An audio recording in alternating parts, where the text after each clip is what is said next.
ஆண்டவராகிய இயேசு கிறிஸ்துவின் நாமத்தில் உங்கள் அனைவருக்கும் காலை வாழ்த்துக்களை தெரிவித்துக் கொள்கிறேன். மீண்டுமாய் 316 சேனல் மூலமாக உங்களை சந்திப்பதில் பெரும் மகிழ்ச்சி அடைகிறேன். நீங்களும் மகிழ்ச்சியோடு இருப்பீர்கள் என்று சொல்லி கர்த்தருக்குள் நம்புகிறேன். இந்த வாரத்திலும் கூட புதிய தலைப்போடு கூட நாம் தியானிக்கலாம். நம்முடைய ஆயுசு நாட்கள் பெருகும் என்று சொல்லி நாம் பார்க்கலாம்.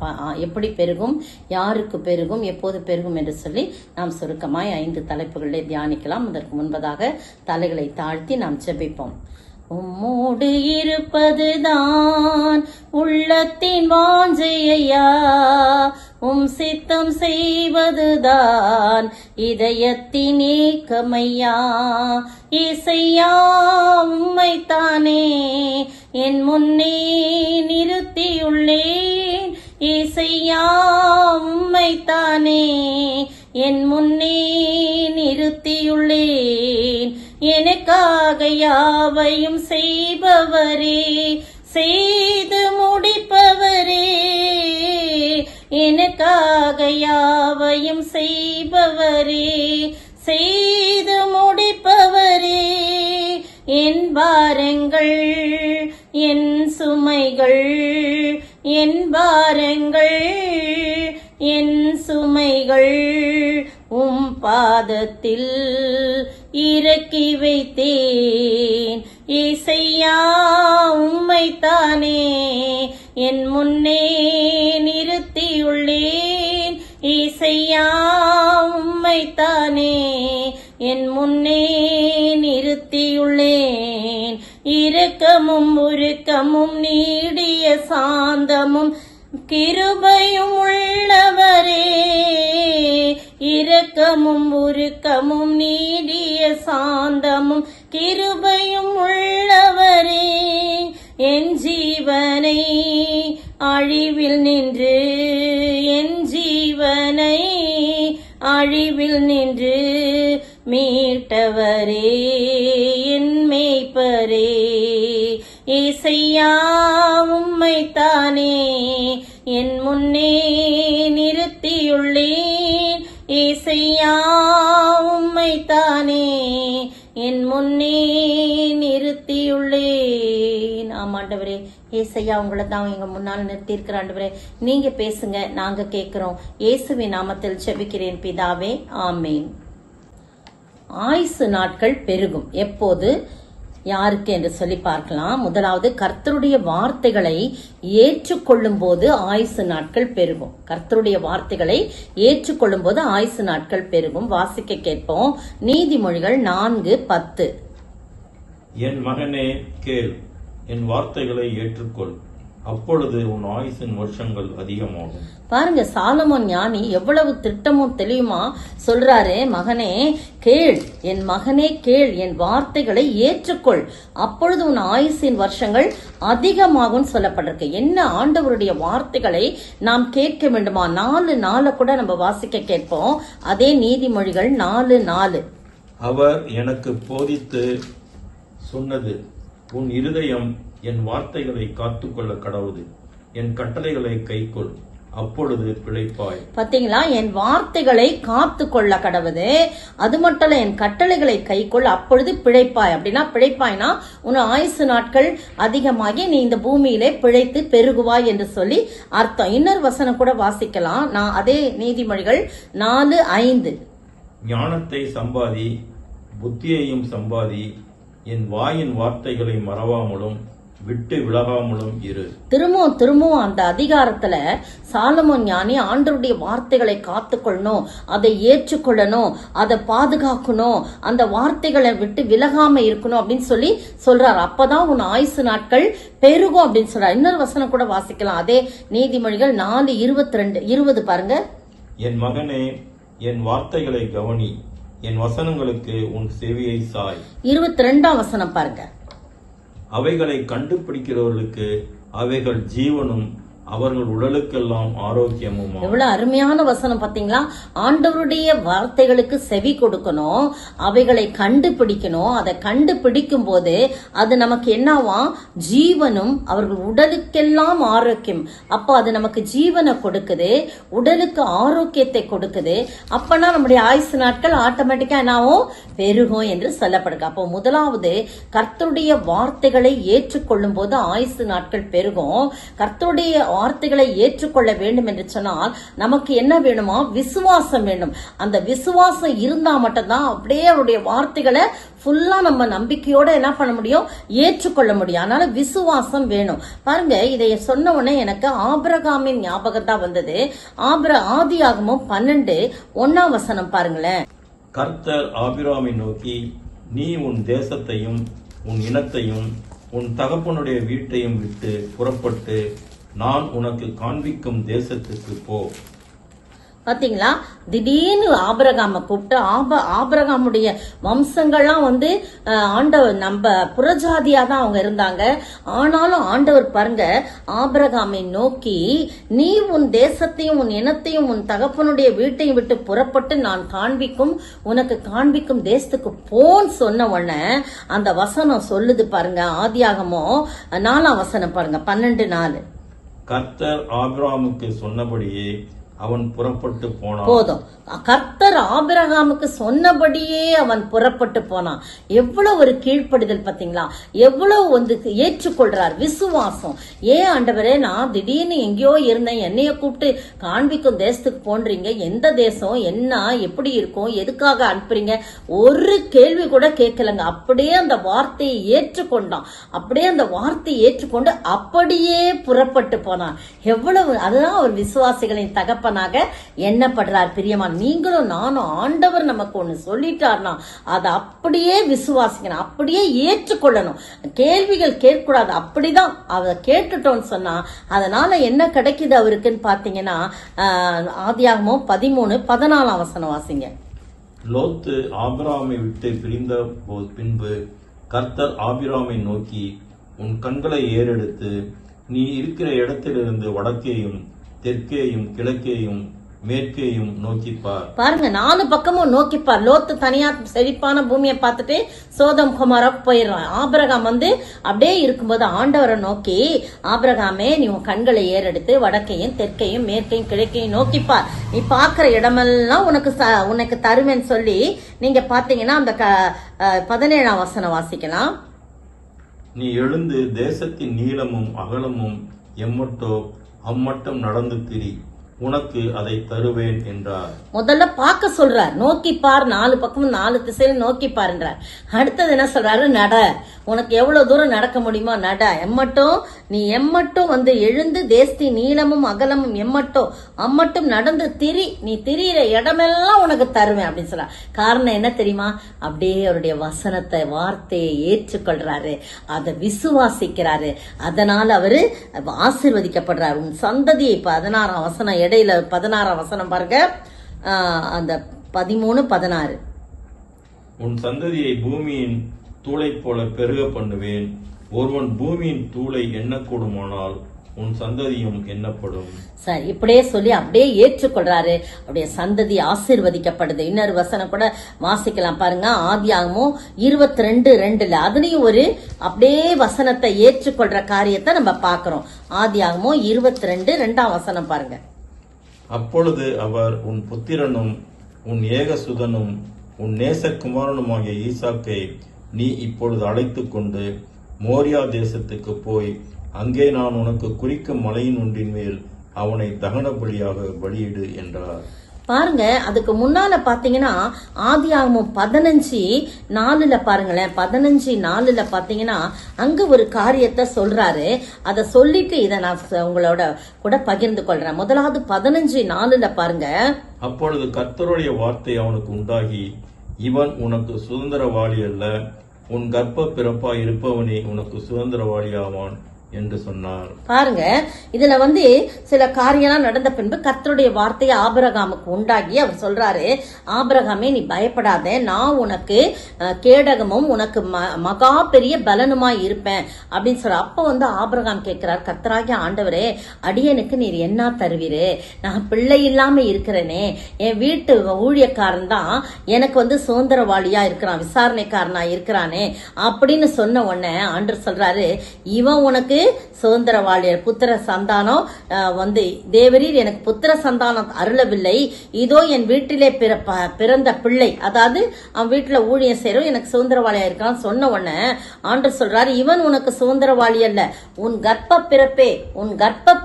பிறப்பே உனக்கு சுதந்திரவாளின்னு சொல்லி அவனை வெளியே அழைச்சிட்டு போய் வானத்து நட்சத்திரங்களையும் கடற்கரை மணலையும் எப்படி காட்டி இதை போல எண்ண முடியும்னா எண்ணும் உன் சந்ததி அப்படியே நான் பெருக பண்ணுவேன். 6ஆம் வசனம் பாருங்க.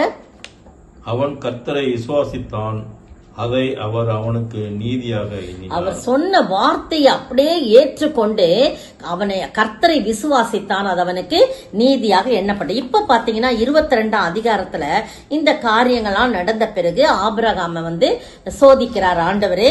இப்ப வாசிக்க கேட்டோம் இல்லையா, உன் புத்திரனோ உன் ஏகசுதனோ உன் நேசகுமான ஈசாக்கை நான் காண்பிக்கும் மலையில போய் நீ எனக்காக தகன பலியிடுன்றார்.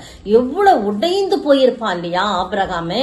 ஏன்னா ரொம்ப பேபி இத்தனை வருஷம் கழிச்சு அவர் பிறக்கிறாரு, பிறந்து அப்படியே நல்லா வளர்ந்து வர நேரத்துல அவருக்கு என்னாவது தகன பலியிடுன்னு சொல்றாரு. ஆனாலும் உடனே அந்த வார்த்தையை ஏற்றுக்கொண்டு விசுவாசித்து அவங்க 2 பேரும் புறப்பட்டு போனார்கள் என்று சொல்லி பார்க்கிறோம். பாருங்க, இருவரும் கூடி போனார்கள் என்று சொல்லி 22:6 ஆபிரகாம் எல்லாத்தையும் எடுத்துக்கிட்டு, மனைவிக்கு சொல்லல, தகன பலிகளை கட்டைகள்லாம் எடுத்துக்கிட்டு ஈசாக்கின் மேல் வைத்து நல்ல வாலிப பருவம் தன் கையிலே நெருப்பையும் கத்தியும் எடுத்துக்கொண்டான், இருவரும் கூடி போனார்கள் என்று சொல்லப்பட்டிருக்கிறது. மற்ற விஷயம்லாம் நமக்கு தெரியும், அது நம்ம வேண்டியதில்லை. நம்ம அப்போ எவ்வளவு அருமையான ஆண்டவர் பாருங்க. அதனால அவனுக்கு கிடைத்த பரிசு நம்ம ஆயுசு நாட்களை குறிச்சுதான் நம்ம பார்த்துக்கிட்டு இருக்கோம். 25:8 வாசிங்க. பிற்பாடு ஆபிரகாம் நல்ல நரை வயதிலும் முதிர்ந்த பூர்ண ஆயுசிலும் பிராணன் போய் மரித்து தன் ஜனத்தாரோட சேர்க்கப்பட்டான். அந்த 7ஆம் வசனம் பாருங்க. ஆபிரகாம் உயிரோடு இருந்த ஆயுசு நாட்கள் 175 வருஷம். பாத்தீங்களா, நல்ல பூரண வயது உள்ளவனா, நல்ல நரை வயதிலும் முதிர்ந்த பூரண வயசுல அவர் மாட்டான். காரணம் என்ன தெரியுமா?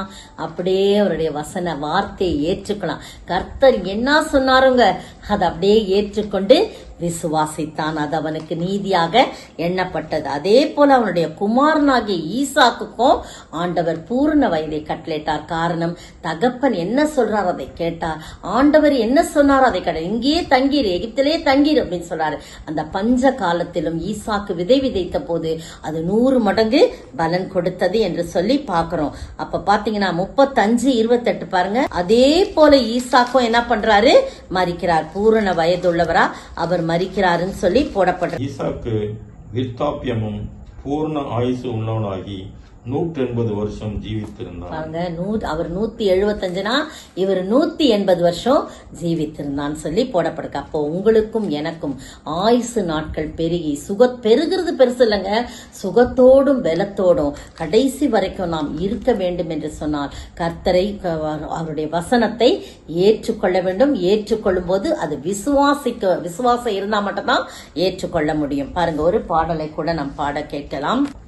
வார்த்தை எனக்கு உணவாகும், உடலுக்கெல்லாம் மருந்தாகும், இரவும் பகலும் எல்லாம் உந்தன் வார்த்தை ஏற்கிறேனே, என் உயிரான உயிரான உயிரான இயேசு, என் உயிரான உயிரான உயிரான இயேசு, என் உயிரோடு கலந்தீர், என் உயிரே நான் உம்மை துதிப்பேன், என் உயிரே நான் உம்மை துதிப்பேன். 2வது பாருங்க, கர்த்தருக்கு பயப்படும் போது ஆயுசு நாட்கள் பெருகும், விருத்தியாகும்.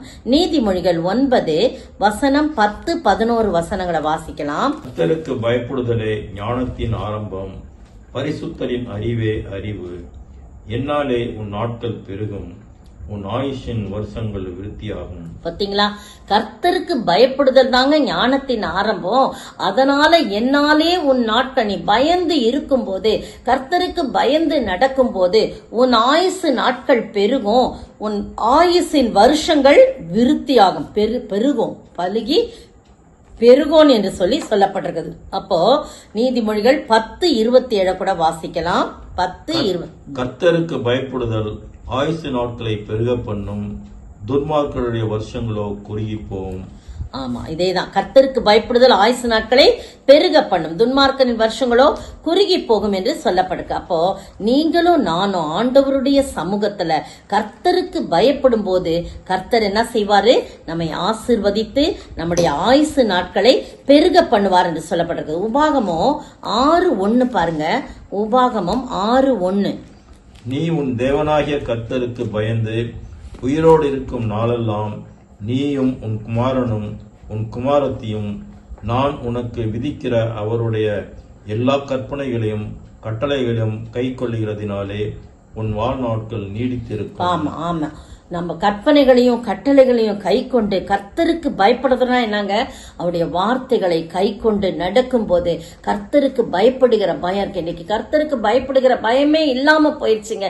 ரொம்ப ரொம்ப அருவருப்பான காரியம் துணிகரமா செய்யறாங்க. கிறிஸ்தவர்களே துணிகரமா செய்யறாங்க. அன்னைக்கு டிவியில பாத்துக்கிட்டு இருக்கும்போது 2 பேர் 5 பேர் சேர்ந்து கொலை பண்ணிருக்காங்க. அதுக்கு முக்கியமா 2 பேருடைய பெயர் சொல்லப்பட்டிருக்குது. வேதத்துல காணப்படுற சீஷர்களுடைய பெயரை சொல்லப்பட்டிருக்குங்க. அதை சொல்றதுக்கு எனக்கு கஷ்டமா இருக்குது. அப்படி இருக்கும்போது அப்படிலாம் இருக்கிறாங்க. கர்த்தருக்கு பயப்படுகிற பயம் இல்லை, பயம் இல்லாமல் துணிகரமாக பாவம் செய்கிறாங்க. அருமையான வேளையில எனக்கு கர்த்தருக்கு பயப்படுகிற பயம்னு ஒபதியாவை குறிச்சு எனக்கு ஞாபகம் வந்தது. 1 ராஜாக்களின் புத்தகம் 18ஆம் அதிகாரம் 3ஆம் வசனம் வாசிங்க. ஆனபடியால் ஆகாப் அரண்மனை விசாரிப்புக்காரனாகிய ஒபதியாவை அழைப்பித்தான். ஒபதியா கர்த்தருக்கு மிகவும் பயந்து நடக்கிறவனாய் இருந்தான். பாருங்க, இந்த ஒபதியா தீர்க்கதரிசி வேற, இந்த உபதியார் 3 உபதியாக்கள் இருக்கிறாங்க.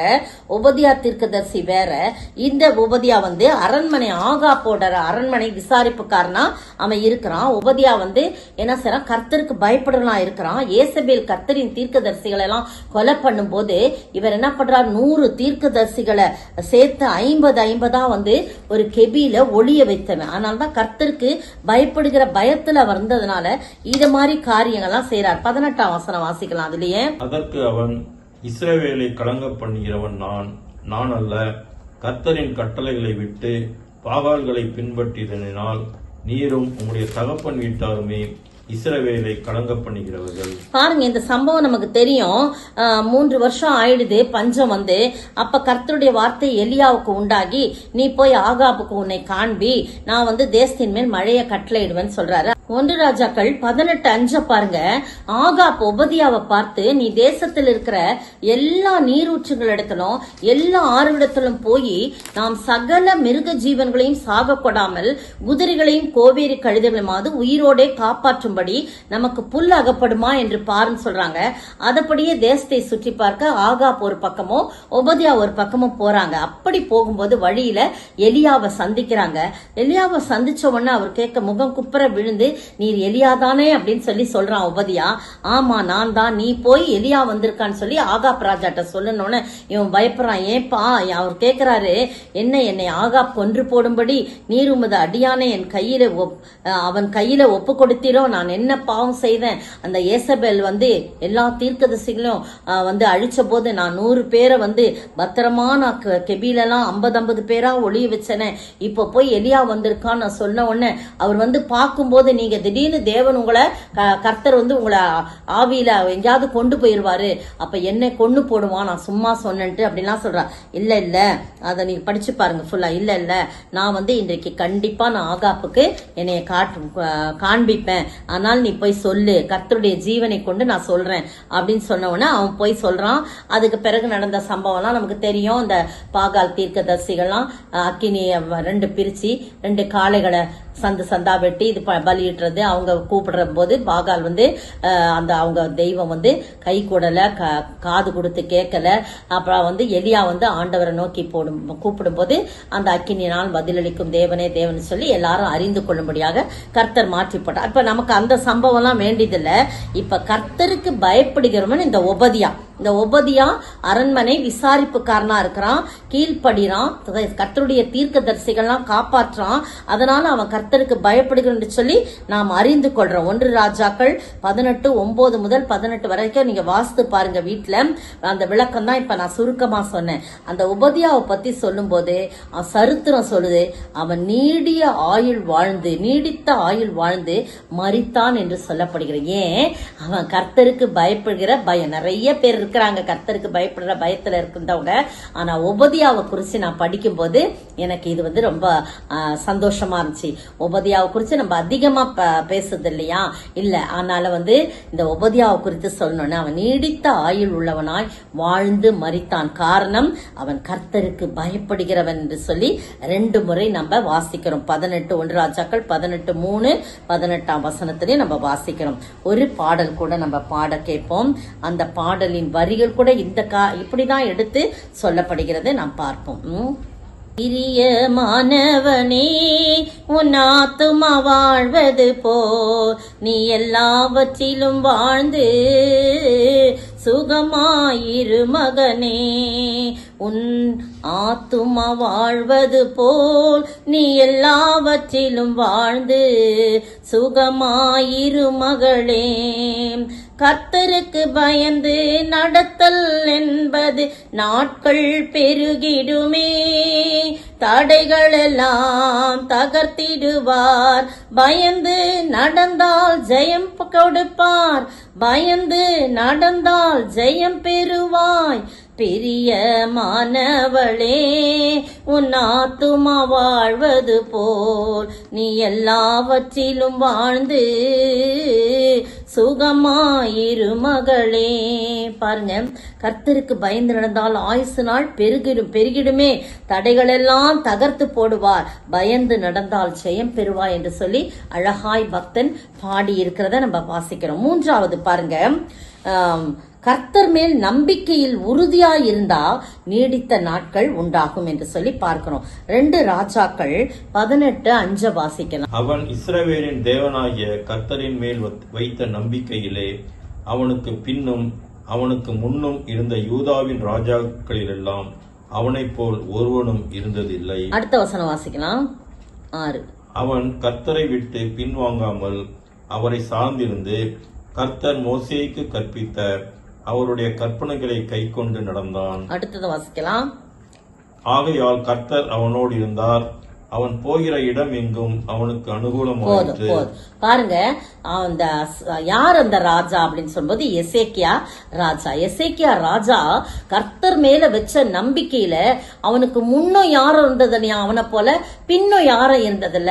அவனுடைய காரியம் எல்லாம் அவர் எங்கு போனாலும் ஆண்டவர் அவனோட போனார். அவன் கர்த்தரை விட்டு பின்வாங்கவும் இல்லை, அவரை விட்டு விலகவும் இல்லை, அவரையே சார்ந்திருந்தான் என்று சொல்லி பார்க்கிறோம். அப்ப எந்த ஒரு மனிதன் கர்த்தர் மேல் நம்பிக்கையா இருக்கிறானோ அவனுடைய ஆயுசு நாட்களை ஆண்டவர் என்ன செய்வாரு? பெருக பண்ணுவார் என்று சொல்லப்படுகிறது. வாசிக்கலாம். 2 ராஜாக்கள் 20ஆம் அதிகாரம் 6ஆம் வசனம். உன் நாட்களோட 15 வருஷங்களை கூட்டுவேன், உன்னையும் இந்த நகரத்தையும் அசீரியா ராஜாவின் கைக்கு தப்புவித்து என் நிமித்தமும் என் தாசனாகிய தாவீதின் நிமித்தமும் இந்த நகரத்துக்கு ஆதரவாய் இருப்பேன் என்று சொல் என்றார். ஆமா, ஏசாயா தீர்க்கதரிசி மூலமா சொல்லி அனுப்புறாரு. எசேக்கியா ராஜா, நீ வியாதியா இருந்தா நீ மறிச்சு போயிருவ, உன் வீட்டுக்காரையெல்லாம் ஒழுங்குபடுத்துன்னு சொன்ன உடனே எசேக்கியா ராஜா ஒண்ணுமே சொல்ல சுவர்புறமாய் திரும்பி ஆண்டவரை நோக்கி கர்த்தரை நோக்கி, ஆ கர்த்தாவே, 3ஆம் வசனம் பாருங்க, ஆ கர்த்தாவே, நான் உனக்கு முன்பாக உண்மையும் மன உத்தவமாய் நடந்து உமது பார்வைக்கு நலமானதை செய்தேன் என்பதை நினைத்தரணும் என்று விண்ணப்பம் பண்ணினான். எசேக்கியா மிகவும் அழுதான். அவ்வளவு நம்பிக்கையோட ஆண்டவர்கிட்ட அவன் அழுது ஒரு விண்ணப்பம் பண்றான். ஏசாயா கிட்ட சொல்லல, ஐயங்கிட்ட கர்த்தர்கிட்ட சொல்லுங்களேன் அப்படின்னு பரிந்து பேசலாம் சொல்லல. டைரக்டா கர்த்தரை நோக்கி அவன் நம்பிக்கையோட அழுகை நம்பிக்கையோடும் முழு நம்பிக்கையோடும், அவனை போல யாருமே இருந்ததில்லை முன்னாலேயும் பின்னாலேயும் வாஸ்தவம் இல்லையா, அப்படி ஒரு நம்பிக்கையோட எசேக்கியா ராஜா கேக்குறாரு. ஆண்டவர் உடனே ஏசாயா தீர்க்கன் கிட்ட சொல்றாரு, நீ இப்ப முற்றத்தை கூட தாண்டி இருக்க மாட்டார் சொல்லிட்டு, நீ போய் உடனே அவன் எசேக்கியா ராஜாட்ட சொல்லு, உன் கண்ணீரை கண்டேன், உன் விண்ணப்பத்தை கேட்டேன், அதனால உன் ஆயுசு நாட்களோடு 15 வருஷத்தை கூட்டுவேன். அதுக்கு பிறகுதான் அவருக்கு குழந்தைலாம் பிறக்குது. மனாசையெல்லாம் அதுக்கு பிறகுதான் பிறக்கிறாங்கன்னு சொல்லி நம்ம பாக்குறோம். அதுக்கு பிறகு பாக்குறோம். நீங்க இந்த அருமையான வேளையில நீங்களும் நானும் கர்த்தர் மேல நம்பிக்கை வைக்கும் போது தமது சித்தத்தையே அவர் மாற்றி அமைக்க வல்லவராக, இதுதான் பிளான்னு அவர் சித்தம் வச்சிருந்தா கூட நாம் நம்பிக்கையோடு நாம் கேட்கும் போது கட்டாயம் அவரு கேட்பார். அப்ப நம்பிக்கையோடு கேட்கணும்னா இவன் கர்த்தர் மேல நம்பிக்கை வைத்திருந்தான், ரொம்ப முழு நம்பிக்கை வைத்திருந்தான், உத்தமனாய் நடந்தான், கர்த்தருக்கு பிரியமான வழி நடந்தான், கர்த்தருக்கு பிரியமில்லாத காரியத்தெல்லாம் எல்லாவற்றையும் தகர்த்து எறிகிறான். அப்படி கர்த்தரையே சார்ந்திருந்தான். நீங்களும் நானும் வெறும் அந்த சமயத்துக்கு மட்டும் நம்பிக்கை விடுறனா நடக்காது ஒண்ணும். எப்பவுமே நாம் கர்த்தர் மேல் நம்பிக்கையா இருக்கும்போது நமது சித்தத்தையே அவர் மாற்றி அமைக்க வல்லமையுடையவராயிருக்கிறார். அந்த ஆண்டவரை நோக்கி இன்னொரு பாடல் கூட நம்ம பாடலாம். எசேக்கியா ராஜா நம்பிக்கையோடு இருந்தார். வாழ்விலே 15 வருஷத்தை கூட்டி கொடுக்கும்படியாக, வாழ்நாளிலே அவர் நீடித்து இருக்கும்படியாக கர்த்தர் கிருபை செய்தார். அப்படிப்பட்ட ஒரு வாழ்க்கை வாழ ஆண்டவர் கிருபை செய்வார். ஒரு பாடல் கூட பாடலாம். உந்த நம்பிக்கை வீண் போகாது, நிச்சயமாக முடிவுண்டு, தேவனால் கூடாதது ஒன்றுமே இல்லை. நம் தேவன் பெரியவர், நம் தேவன் வல்லவர், அவரை நம்பினாலே உன் நாட்கள் நீடிக்கும், அவரை நம்பினாலே உன் நாட்கள் நீடிக்கும். 4வது பாருங்க, பொறுமையோடு இருக்கும்போது ஆயுசு நாட்கள் பெருகும். வாசிக்க கேட்போம். யோபு 42:17. யோபு நெடுநாள் இருந்து பூரண வயதுள்ளவனாய் மரித்தான். ஆமா, யோபு நெடுநாள் இருந்து பூரண வயதுள்ளனாய் மரிக்கிறதுக்கு காரணம் என்னன்னா, தன்னுடைய கஷ்டங்கள், வேதனைகள், துன்பங்கள், வியாதிகள், பிரச்சனைகள், சூழ்நிலை எல்லாம் தலைகீழாய் மாறி எல்லாரும் அவனை வெறுத்தார்கள், எல்லாரும் அவனை விட்டு விலகினார்கள். ஆனா யோபு பொறுமையோடு இருந்தார். பாருங்க, நம்ம வாசிக்க கேட்கலாம் பாருங்க. நிதானமா பொறுமையா எல்லா சூழ்நிலையிலும் அவன் தன் நிதானத்தை இழக்கவே இல்லை. யோபு 42:7 பின்பகுதி பாருங்க. என் தாசனாகிய, அதுல இருந்து வாசிங்க பின்பகுதி 7 பின்பகுதி. என் தாசனாகிய யோபு பேசினது போல் நீங்கள் என்னை குறித்து நிதானமாய் பேசவில்லை. ஆமா, கர்த்தர் யோபுடைய சிநேகிதர்கிட்ட கோபப்படுறாரு. எனக்கு உங்க மேல என் கோபம் மூழுது அப்படின்னு சொல்லிட்டு, என் தாசனாகிய யோபை போல நீங்கள் என்ன பண்ணல, நிதானமாய் பேசல, பொறுமையாவே இல்ல, படபடன் பேசுறீங்க அப்படின்னு சொல்றார். அடுத்த வசனம் 8ஆம் வசனம் பாருங்க. அதுலயும் பின்பகுதி, என் தாசனாகிய யோபும் உங்களுக்காக, அதுல இருந்து படிங்க, நடுப்பகுதியில இருந்து. என் தாசனாகிய யோபும் உங்களுக்காக வேண்டுதல் செய்வான், நான் அவன் முகத்தை பார்த்து உங்களை உங்கள் புத்தி இனத்துக்கு தக்கதாக நடத்தாதிருப்பேன். என் தாசனாகிய யோபு பேசினது போல் நீங்கள் என்னை குறித்து நிதானமாய் பேசவில்லை என்றார். பாருங்க, யோபு நிதானமா பேசினான்றத ஆண்டவரே சாட்சி சொல்றாரு. அவருடைய முகத்தை பார்த்து அவரை இழந்ததையெல்லாம் என்ன பண்றாரு, ரெட்டத்தனையா யோபு தன் சிநேகிதர்களுக்காக ஜெபிக்கிறான். அந்த நேரத்துல கூட சிநேகிதர்களுக்காக ஜெபிக்கும் போது கர்த்தர் அவனுக்கு விடுதலை கொடுத்து எல்லா இழந்தவற்றை எல்லாம் மீண்டும் பெற்றுக்கொள்ளும்படியாக கிருபை செய்தார். யோபு பாருங்க 16ஆம் வசனத்துல பாருங்க, யோபு 140 வருஷம் உயிரோடு இருந்து, எதற்கு பின்பு இந்த சம்பளம், அதுக்கு முன்னால எவ்வளவு வருஷம்ன்றது கணக்கிடப்படல, அவ்வளோ நாள் இருந்து துன்பத்தை எல்லாம் அனுபவிச்சு அத்தனை ஆண்டுகள் கழித்த பிறகு, அது ஒரு 100 வருஷம்னே, சுமாரா ஒரு 100 வருஷமே வச்சுக்கோங்களேன். ஏன்னா பிள்ளைகள் பிறக்குது, அந்த 5 பிள்ளை, 3 பெண், 7 குமாரரும் 3 குமாரத்திகள், 10 பிள்ளைங்க பிறக்கிறாங்க. வருஷத்துக்கு ஒண்ணுனாலும் அது 10 வருஷமா இருக்கும். அவனுக்கு திருமணம் எப்ப ஆணுச்சு, இதெல்லாம் கணக்கு பண்ணும்போது ஒரு 100 வருஷம் கணக்கு பண்ணுங்க. அதற்கு பின்பு யோபு 140 வருஷம் உயிரோடு இருந்து 4 தலைமுறைகளின் பிள்ளைகளையும் பிள்ளைகளின் பிள்ளைகளையும் கண்டான். யோபு நெடுநாள் இருந்து பூரண வயதுள்ளன.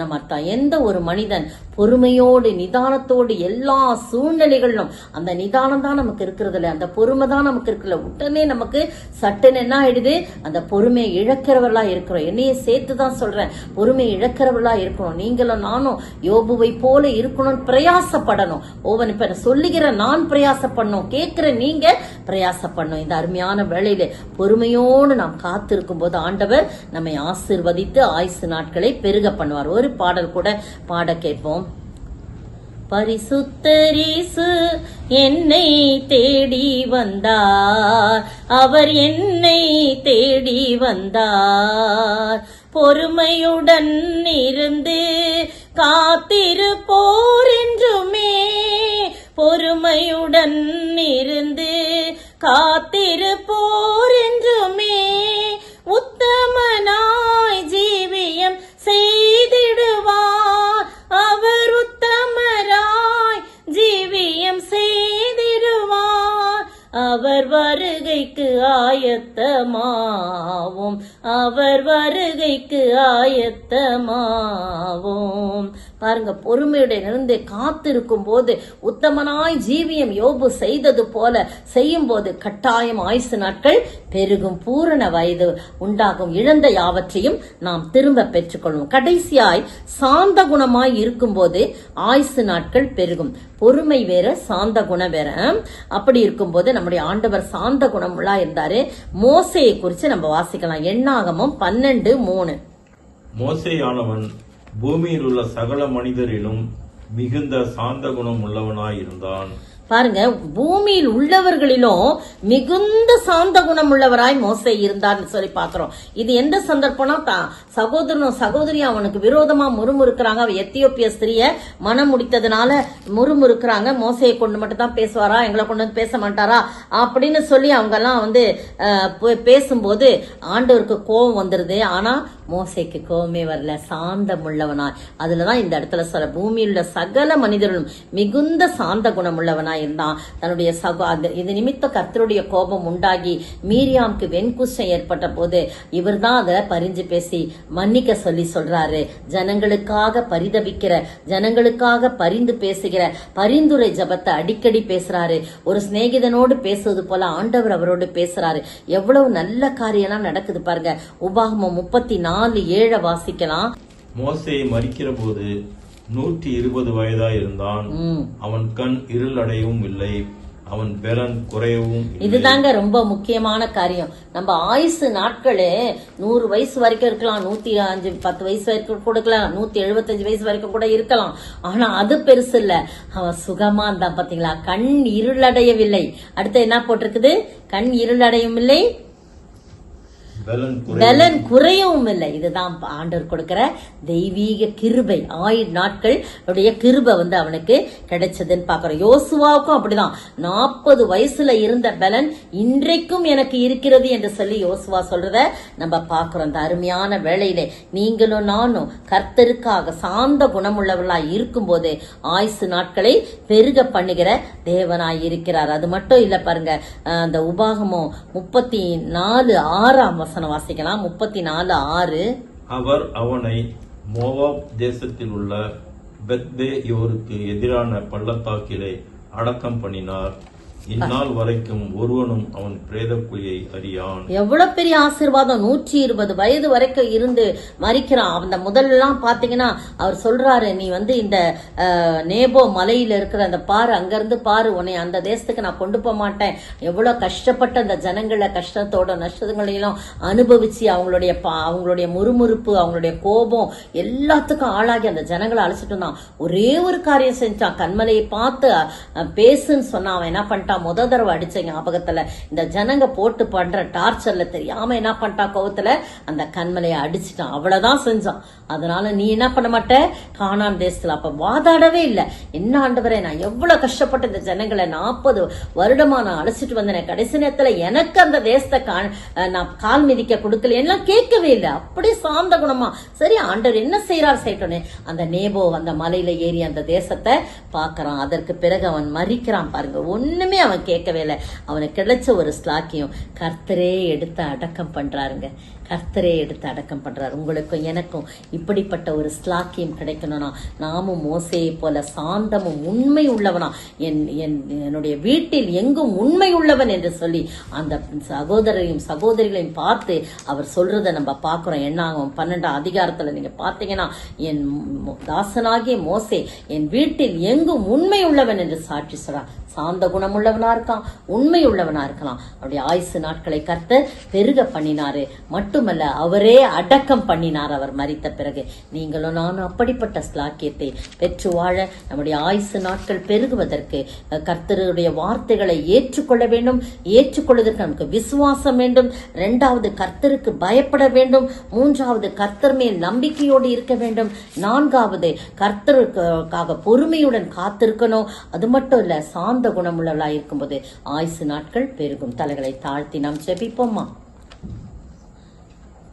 சாந்தம் உண்மை உள்ளவராய் பூமியில் நீ வாழ்ந்தால் நோய்கள் நீங்கி இருளும் விலகும் மாஜோதியாயிருப்பார். இயேசு மாஜோதியாயிருப்பார். ஆண்டவரே, ஸ்தோத்தரிக்கிறோம், துதிக்கிற ராஜா.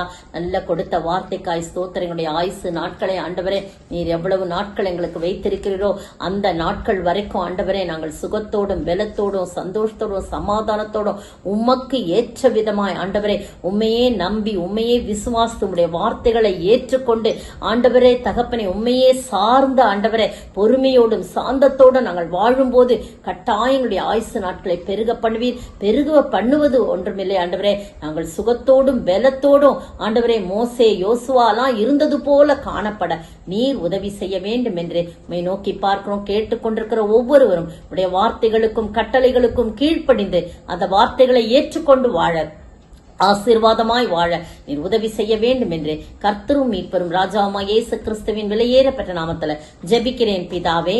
ஆமீன், ஆமீன்.